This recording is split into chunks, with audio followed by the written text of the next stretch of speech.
बदलापूर शहरामध्ये संयुक्त भारत पक्ष यांच्या माध्यमातून रेल्वे स्थानकाच्या लगतच आमरण उपोषण जे आहे ते केले जाणार आहे। अर्थात तुम्हा सर्वांना माहिती आहे बदलापूर शहरात रेल्वेची समस्या किती गांभीर्यपूर्वक आहे।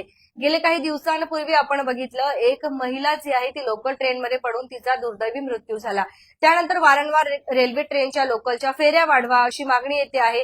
लोकल ट्रेनचे जे काही डबे आहेत ते 15 डब्यांचे करा अशी देखील मागणी येते आहे। परंतु अद्यापही या कारणांमध्ये कोणीही हस्तक्षेप करत नाही आणि कोणीही या गोष्टींकडे लक्ष देत नाहीये। आता जर आपण बघत असाल तर संयुक्त भारत पक्ष जो आहे तो या संदर्भात लक्ष केंद्रित करतोय आणि कुठेतरी या समस्या सोडवल्या जायला पाहिजेत आणि सोडवल्या जात नाहीत, त्यामुळे आमरण उपोषण करणार असं देखील त्यांनी इशारा दिलेला आहे। 23 फेब्रुवारीपासून जे आहे याला सुरुवात होणार आहे। नेमकी काय आहे संपूर्ण माहिती आपण जाणून घेणार आहोत। नमस्कार सर, काय माहिती द्याल? उपोषण करण्याचा जो आहे निर्णय घेतलेला आहे, काय आहे या मागचं कारण काय? इथे आता गेल्या बऱ्याच महिन्यांपासून किंवा वर्षापासून बदलापूर रेल्वे स्थानकाचं बांधकाम सुरू आहे आणि ती इतक्या असुरक्षित अवस्थेत सुरू आहे की आपण बघितलं, चेतना अक्षय देवरे ह्या तरुण मुलीचा अपघाती मृत्यू झालाय। तर तिथे जो खड्डा खोदलेला आहे प्लॅटफॉर्म नंबर 3 वर, तो खड्डा त्यांच्या मृत्यूचं कारण आहे। तो खड्डा जो खोदलाय त्याचं काहीच कारण नाही, म्हणजे आवश्यकता नसताना तो खड्डा खोदला आहे। आणि तो खड्डा खोदण्यामागचं कारण जे आहे, त्यांनी सांगितलं की त्या बाजूने येणारे प्रवासी आहेत ते येऊ नये, त्यासाठी आम्ही तो खड्डा खोदलाय। म्हणजे तिथे तो प्लॅटफॉर्म रिपेअर होत नव्हता किंवा काही नाही, प्रवासी येऊ नये म्हणून प्लॅटफॉर्म खोदला। त्याऐवजी जर या लोकांनी तिथे पत्र्याचं पार्टिशन केलं असतं तर त्या मुलीचा जीव वाचला असता। तर तसं न करता बरं, रेल्वेचा जो थांब्याचा जो मार्ग आहे तो मार्ग सुद्धा त्यांनी मागे ठेवला असता तर ट्रेन निघाल्यानंतर थोडं धावत जाऊन ट्रेन पकडतात प्रवासी, आणि हे मुंबईभर चालू असतं प्रत्येक प्लॅटफॉर्मवर, स्टेशनवर, आणि अनेक वर्षापासून। तर तीही स्थिती तिथे उरलेली नाही, कारण तो पहिला डबा लगेच क्रॉस झाला की ती खड्ड्यातच पडणार व्यक्ती, जे आपण दृश्य पाहिलंय। तर ह्याच्यात दूरदृष्टिकोनातून कुठलाही अधिकारी रेल्वेचा विचार करत नाही ज्याच्यामध्ये त्या मुलीचा मृत्यू झालेला आहे। तर असे आणखीन मृत्यू होऊ नये म्हणून आमची पहिलीच मागणी आहे की असुरक्षित अवस्थेत जे काही तुमचं कामकाज चालू आहे ते बंद करावं, किंवा गाड्या वळवाव्या, किंवा प्रवासी वाहतूक होत नसेल त्यावेळेत काम करावं। पण प्रवाशांची सुरक्षितता महत्वाची आहे, इकडे ही लोक दुर्लक्ष करतात। राहिलं, ज्या मुलीचा मृत्यू झाला तिला नुकसान भरपाई देण्यात यावी। शिवाय ह्या सगळ्या बेजबाबदारपणाला जे अधिकारी जबाबदार आहेत, म्हणजे इथले स्टेशन मास्तर असो, किंवा तो अभियंता असो, किंवा इथले सुरक्षा रक्षक असो, ह्या सर्वांवर गुन्हे दाखल झाले पाहिजे, यांना कारवाई झाली पाहिजे, यांच्यावर बडतर्फ केलं गेलं पाहिजे। ह्या अशा आमच्या काही प्रमुख मागण्या। आणि इतर ज्या बदलापूर स्थानकावर ज्या गैरसोयी आहे, म्हणजे छत नाही आहे, पत्रे नाही आहेत, आणि कामकाज कुठेही चालू आहे, तिथे वेल्डिंग सुरू आहे, वरच्या मजल्यावर कॅमेरे सुद्धा नाही आहे, तर त्यांचं एस्केलेटर बंद असतं, पिण्याच्या पाण्याची आवाळ आहे, अशी एकही गोष्ट नाही की ज्याला आपण म्हणू शकू की एक आधुनिक रेल्वे स्थानक आहे। शिवाय जे काही आता ते बांधकाम सुरू आहे किंवा जो त्यांनी प्लॅनिंग केलेला आहे तो अतिशय तोकळा आहे। आपल्या बदलापूरकरांची, प्रवाशांची संख्या आहे, त्यांची जी गरज आहे ती खूप मोठ्या प्लॅटफॉर्मची आहे। नवी मुंबई साईडला आपण बघितलं प्लॅटफॉर्म किती सुरक्षित आहे, दोन्ही बाजूला प्लॅटफॉर्म आहेत। इथे अर्धे अर्धे प्लॅटफॉर्म बांधणं सुरू आहे, त्याच्यामध्ये सुद्धा जिने आहेत आणि वेगवेगळ्या गैरसोयी आहेत। तर दूरदृष्टिकोन अजिबात नाही आहे, आणि ह्यांनी ग्रँटेड घेतलेलं आहे बदलापूरकरांना की ह्यांना कशाही सोयी द्या, देऊ नका, यातला कोणी पडो मरो, त्यांना काही कर्तव्य नाही। त्यामुळे अगदी मगरूर अवस्थेमध्ये हे रेल्वे प्रशासन वागते, कोणालाच जुमानत नाही। तुम्ही यांच्या विरुद्ध काही बोलायला गेलात की तुमच्यावर गुन्हे दाखल करणार, तुमची अडवणूक करणार, तर अशा प्रकारे जे यांचं चाललंय त्याच्यामुळे दडपशाही, कुठल्याही प्रकारचा गुन्हा घडो, चूक घडो, यांच्याकडून दडपशाहीने हे लोक दाबून टाकतात, आणि त्याला कुठेतरी वाचा फोडण्यासाठी आम्ही हा आमरण उपोषणाचा मार्ग स्वीकारलेला आहे। अधिक माहिती आपण घेणार आहोत आणि सगळ्यात महत्वाचं म्हणजे तुमचा देखील हा प्रश्न असेल की ज्या वेळेला रेल्वे संदर्भात जोही व्यक्ती आवाज उठवतो त्याच्यावरती गुन्हे दाखल जे आहेत ते होतात, आणि आम्ही देखील नेहमी तुम्हाला हेच सांगतो की कुठलाही असंतोष निर्माण होईल असं काही एक काम करू नका। तुम्हाला काय वाटतं, जर आता आमरण उपोषण सध्या करण्याचा तुम्ही निर्णय घेतलेला आहे, परंतु रेल्वे जे याच्यावरती ऍक्शन लगेच घेईल, तर पुढे जे काही गुन्हे दाखल होतील किंवा काय होतील त्याला कशा पद्धतीने सामोरे जाणार आहात? आमचं म्हणणं एकच आहे, आज न्यायालय म्हणा किंवा रेल्वे प्रशासन म्हणा किंवा आपलं पोलीस प्रशासन म्हणा, जर एखादी समस्या आहे त्या विरोधात आम्हाला आमचा आवाज उठवणं आमचं कर्तव्य आहे आणि तो आमचा अधिकार आहे. मग आमच्या अधिकारात तुम्ही गदा का आणता? म्हणजे आम्ही जर एखादं उपोषण किंवा आंदोलन करायचं म्हटलं लगेच आम्हाला तुम्ही नोटीस पाठवता. मग आम्ही त्यावेळेस आताही त्यांनी आम्हाला नोटीस पाठवली, आम्ही त्यांना नोटीसद्वारे उत्तर देणारच आहोत. सर्वात महत्वाचं एक समजते की तुम्ही जर व्यवस्थित सुविधा दिल्या तर आम्हाला उपोषण करायची किंवा आंदोलन करण्याची गरज नाहीये. सर्वात प्रथम तुम्हाला या जनतेच्या टॅक्सच्या पैशातून तुम्हाला पगार मिळतो, मग तुम्ही काम चोरी का करता? तुम्ही तुमचं काम वैयक्तिक पद्धतीने आणि सुशिक्षितपणे केलं तर काही फरक पडत नाही. आम्हाला आंदोलन करायची गरज नाही. तुम्ही लोकांना आंदोलन करण्यासाठी भाग पाडत आहे आणि वरून आम्हाला तुम्ही दमदाटी करताय, आम्हाला नोटीस पाठवता. आम्ही त्याला घाबरणार नाही. एक नाही 10 नोटीस द्या आम्हाला किंवा आमच्या गुन्हे दाखल करा, पण आम्ही आमच्या हक्कासाठी लढू एवढं तर निश्चित आहे. स्वतः तुम्ही सुद्धा ऍडव्होकेट आहात आणि आता या संदर्भात रेल्वे प्रशासनाने देखील जर नोटीस पाठवली आणि पुढे जर काही गुन्हे वगैरे दाखल झाले तर काय वाटतं, काय करणार आहे? सर्वात महत्वाचं की हे गुन्हे आमच्यावरती जे बोलतात की आम्ही तुमच्यावरती गुन्हे नोंद करू, खरे गुन्हे त्यांच्यावरती नोंद झाले पाहिजे होते. की त्यांनी जे आता बदलापूरचं जे रेल्वे स्थानक जे भव्य करत आहेत त्याच्यामध्ये तो कालावधी कधीपर्यंत केला पाहिजे हे त्यांची पूर्ण नियमावली बनलेली असते.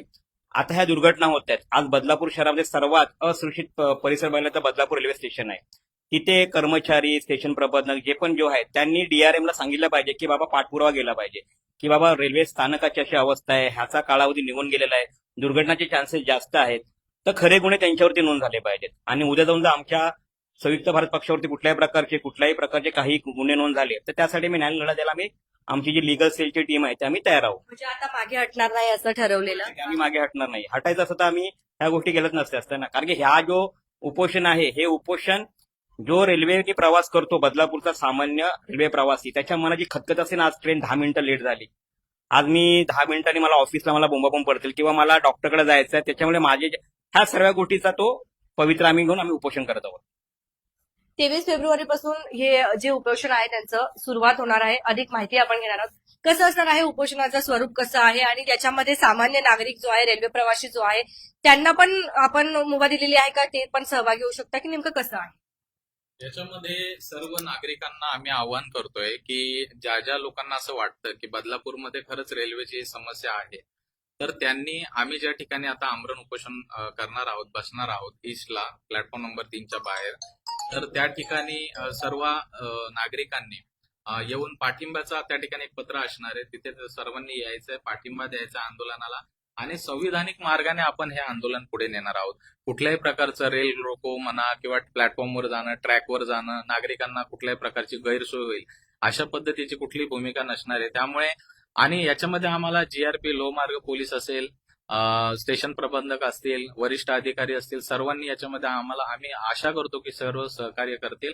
आमची एक ठाम मागणी अशी पण आहे की या ठिकाणी जे स्टेशन मास्टर आहेत ज्यांचं इथे हवं तसं लक्ष नाहीये, इथले अभियंता असतील, इथले सुरक्षा कर्मचारी असतील, यांचं व्यवस्थित लक्ष या ठिकाणी नाहीये, तर जे वरिष्ठ आहेत ज्यांना आम्ही DRM ऑफिसचे ज्यांना आम्ही हे निवेदन दिलेलं आहे, तर त्यांनी या ठिकाणी येऊन सर्वेक्षण करायचंय आणि ज्या चेतना अक्षय देवरे या 28 वर्षाच्या मुलीचं या ठिकाणी धावती ट्रेन पकडताना आणि रेल्वे प्रशासनाच्या निष्काळजीपणामुळे जो तिचा मृत्यू झालेला आहे, ती बळी गेलेली आहे, तर तिच्या संदर्भात इथे त्या वेळेला जे लोक होती, कारण ट्रेन पण काहीतरी 4-5 मिनिटं अगोदर सोडण्यात आली होती, बऱ्याच चुका प्रशासनाकडून झालेल्या आहेत, तर त्याची सखोल चौकशी व्हायला हवी आणि ते जे पण संबंधित अधिकारी असतील त्यांच्यावर गुन्हे दाखल व्हायला पाहिजे किंवा त्यांना बडतर्फ करण्यात आलं पाहिजे.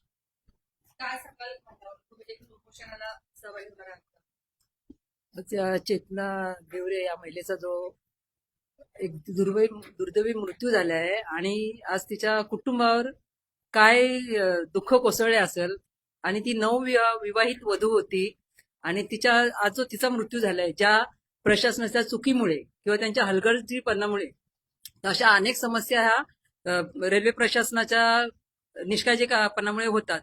तर त्यामुळे ज्या कारणे जे होतात तर ते कारण आहे म्हणजे ट्रेन खूप लेट येतात, परत त्या ट्रेनमध्ये असणारा जो वेळ आहे तो खूप डिस्टन्स मोठा आहे, तर तो कमी करण्यात यावा आणि वेळेच्या वेळेस ट्रेन सोडण्यात यावी. या सर्व संदर्भात आम्ही सर्व संयुक्त भारत पक्षाचे पदाधिकारी जो हा कार्यक्रम करत आहोत आणि उपोषण करत आहोत. मॅडमशी आपण संवाद जो आहे तो साधणार आहोत. आता आपण जर बघत असाल तर सगळ्याच महिला देखील आपल्याला इथे बघायला मिळत आहेत, त्या देखील उपोषणामध्ये जे सहभागी होत आहेत. काय बोलणार? मेरा सबसे पहला ये बोलना है कि जो 929 की ट्रेन है वो बदलापुर से ही ब्लॉक हो जाती है। इतनी ब्लॉक होती है कि बदलापुर में ही लड़ाई झगड़े औरतों के चालू हो जाते हैं। फिर 939 की जो 38 की ट्रेन है उसमें ऑलमोस्ट लेडीज गिर जाती हैं, जो आगे से आती हैं वो डोर पे ही खड़ी रहती हैं। फिर उसके बाद जो गैप है 10-18 की गाड़ी, ये काफी गैप है, वो उतना गैप नहीं होना चाहिए। उस वजह से ये दो ट्रेन है इसमें लड़ाई झगड़े ज्यादा होते हैं, क्योंकि मैं इसी में ट्रैवल करती हूँ। काफी बार औरतों के चप्पल कपड़े ऑलमोस्ट कपड़े फटते ही है। तो मेरा ऐसा बोलने का है कि ये जो गैप है ये कम कर दिया जाए। और दूसरा, जो ट्रेन में पुलिस होती है रात को, वो पुलिस होते हुए भी ट्रेन में झगड़े होते हैं, काफी मोबाइल में बिजी रहती है पुलिस। ये चीज मैंने अक्सर देखा है, तो ये नहीं होना चाहिए। काय सांगाल? बदलापूर मधील अनेक रेल्वे प्रवासी देखील तुम्हाला बघत आहेत आज, त्यांना काय सांगाल? प्रवाशांना रेल्वे प्रवाशांना किंवा बदलापूरकरांना माझी विनंती आहे की या आंदोलनामध्ये त्यांनी आम्हाला सपोर्ट करावा, सहभागी व्हावं, परंतु कोणी हिंसेचा मार्ग स्वीकारू नये. आपल्याला ट्रेन रोको वगैरे असं काहीच करायचं नाहीये.